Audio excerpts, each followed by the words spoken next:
আফগানিস্তান নিয়ে কথা উঠলেই কিন্তু এখন খালি ওই আফগানিস্তানের ক্রিকেটটাই যেন সব কিছু এরকম মানুষ মনে করে। বর্তমান আফগানিস্তানের যে শাসন ব্যবস্থা এবং এখানকার মানুষের যে আচরণ, আমরা কি ধরে নিতে পারি যে আগামী বিশ্বের পরাশক্তিতে পরিণত হবে আফগানিস্তান? এবং আফগানিস্তানের এই উন্নতির পিছনে আসলে মূল কারণটা কি? ভেরি ভেরি ইম্পর্ট্যান্ট একটা বিষয়। আফগানিস্তান নিয়ে যখন কথা ওঠে, এখন আরেকটা বিষয় আপনাদেরকে বলে রাখি, আফগানিস্তান নিয়ে কথা উঠলেই কিন্তু এখন খালি ওই আফগানিস্তানের ক্রিকেটটাই যেন সব কিছু এরকম মানুষ মনে করে, যে তারা সেমিফাইনালে উঠেছে বা খেলেছে, এটাই মনে হয় সব কিছু। আসলে ক্রিকেট এটা কিন্তু আফগানিস্তানের সব কিছু না। আফগানিস্তানে আপনাদেরকে কিছু তথ্য দিই যে কেন আগামী বিশ্বের পরাশক্তি হতে পারে আফগানিস্তান। আফগানিস্তানে যে খনিজ সম্পদ আল্লাহ সুবহানাহু ওয়া তাআলা দিয়েছেন, এই খনিজ সম্পদ যদি তারা প্রপার ওয়েতে ব্যবহার করতে পারে বা উঠাতে পারে, পরাশক্তি হতে কিন্তু বেশি সময় লাগবে না তাদের। কারণ অলরেডি মার্কিন ডলারকে পর্যন্ত তারা টেক্কা দিচ্ছে, আলহামদুলিল্লাহ।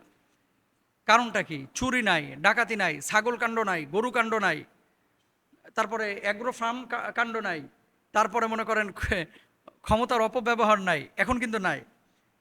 আফগানিস্তানে কি আছে? ক্রিকেট ছাড়াও আফগানিস্তানের যে পরিমাণ খনি আছে, দেখেন তার একটা তথ্য আমি পড়াশোনা করে বের করেছি তাদের বিভিন্ন সাইটে, যেখানে লেখা হয়েছে 1200টির মতো বেশি খনিজ ক্ষেত্র রয়েছে শুধু আফগানিস্তানে।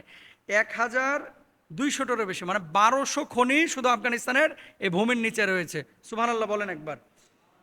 দেশটিতে প্রায় $3 ট্রিলিয়ন খনিজ সম্পদ রয়েছে, $3 ট্রিলিয়ন। তারপর বলা হয়েছে, অনুমান করা হচ্ছে 3,80,00,000 জনসংখ্যার দেশটিতে 2.2 বিলিয়ন টন লোহা, 1.3 billion ton marble, 1.4 million ton বিরল খনিজ সম্পদ এবং 183 মিলিয়ন টন অ্যালুমিনিয়াম মজুদ রয়েছে। দেশটির দুটি খনিতে আনুমানিক 2,698 কেজি সোনা মজুদ রয়েছে। কল্পনা করতে পারেন, দুইটা খনিতে সোনা আছে 2,698 কেজি। এই স্বর্ণ যদি তারা উত্তোলন করতে পারে, কি পরিমাণ ডলার তারা কামাইবে? রাষ্ট্রীয়ভাবে ফাইন্যান্সিয়ালি কতটা শক্তিশালী তারা হবে? চলতি বছর আন্তর্জাতিক কর্পোরেশনের সাথে 60টি খনি চুক্তির স্বাক্ষর হয়েছে। অংশগ্রহণকারী কোম্পানিগুলো আগামী 3 দশকে $600 কোটি বেশি বিনিয়োগ করবে। 600 কোটি বিলিয়ন ডলারের বেশি বিনিয়োগ করবে। আচ্ছা, চুক্তি অনুযায়ী আফগান রাষ্ট্রের হাতে সোনার পরিমাণ 56%, তামার 12%, সীসার 20% এবং লোহার 13% শেয়ার রয়েছে। আচ্ছা, এ তো গেল হচ্ছে খনির কথা। এবার আসেন, আফগানিস্তানের কয়েকদিন আগে যে সুপার কার তৈরি করলো মাডা 9, গোটা পশ্চিমা বিশ্ব এবং ইউরোপের সবাই কিন্তু অবাক যে এরা এই মোল্লারা এগুলো কীভাবে করলো। এছাড়া আমরা ছাত্র ভাই বলি অনেকে যে এরা কিভাবে এটা তৈরি করলো। মেন কথা হচ্ছে কি জানেন, যখন কোরআন কোনো জায়গায় ঢোকে, ধর্মীয় শাসন যখন তাদের ভেতরে আসে, আল্লাহ ভীতি যখন তাদের ভেতরে যদি কোনো জাতির ভিতরে আসে, আল্লাহ সুবহানাহু ওয়া তাআলা আসমানি সাহায্য তাদের উপরে পাঠান। মেধা তাদের স্বচ্ছ হয়, দুর্নীতি না থাকলে সেই দেশটা অটোমেটিক উন্নত হয়। মাডা 9 সেই কাজটাই কিন্তু আমরা দেখেছি যে তাদের পক্ষ থেকে যেটা করেছে, এটা সারা বিশ্বেই কিন্তু প্রশংসা কুড়াচ্ছে। এবার আসেন, সুয়েজ খাল সারা বিশ্বের বুকে পরিচিত এবং প্রসিদ্ধ একটি খাল।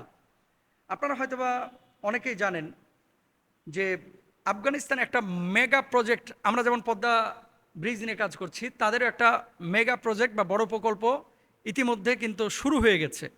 এবং সেই প্রকল্পটি বালির ওপর গর্জন করছে এক ঝাঁক অত্যাধুনিক খনন যন্ত্র। প্রকল্পটি এমনভাবে ডিজাইন করা হয়েছে যাতে উত্তর আফগানিস্তানের শুষ্ক এলাকায় আমু দরিয়া নদীর 20% পানি প্রবাহিত করা যায়। আফগান সরকারের আশা, প্রকল্প বাস্তবায়িত হলে মধ্য এশিয়ার অন্যতম দীর্ঘতম নদীর পানিতে সবুজ হয়ে উঠবে দেশটির 5.5 লাখ হেক্টর মরুভূমি। কল্পনা করতে পারেন? বুঝবেন না অনেকে। 285 কিলোমিটার খাল তারা খনন করছে, যেখান দিয়ে জাহাজ চলতে পারবে, যেখান দিয়ে ফেরি চলতে পারবে, যেখান দিয়ে